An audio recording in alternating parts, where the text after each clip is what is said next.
এখানে আপনার স্বামী নিজেই একজন সাসপেক্ট, তাই বেশি নাড়াচাড়া করবেন না। আপনার স্বামী কিন্তু আরো জড়িয়ে পড়তে পারে। মুক্তিও তো পেয়ে যেতে পারেন স্যার।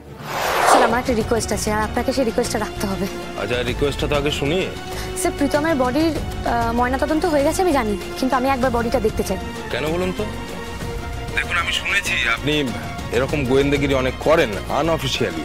আমাদের ডিপার্টমেন্টের কেউ কেউ আপনাকে সাহায্য করে। এই কেসটা কিন্তু একটু আলাদা। তার মানে আপনি সাহায্য করবেন না, তাই জন্য বলছেন আলাদা? এখানে আপনার স্বামী নিজেই একজন সাসপেক্ট, তাই বেশি নাড়াচাড়া করবেন না। আপনার স্বামী কিন্তু আরো জড়িয়ে পড়তে পারে। মুক্তিও তো পেয়ে যেতে পারেন স্যার। যারা আসল দোষী তারা ধরাও পড়তে পারে, হয়তো আরো কিছু ছেলে প্রাণে বেঁচেও যেতে পারে। দেখুন স্যার, আমি একবার আপনি লেট করে ফেলেছেন। আজ বিকেলে প্রীতমের বডি দাহ হয়ে গেছে। আজই ডাউনলোড করুন আর এনজয় করুন আপনার পছন্দের শো।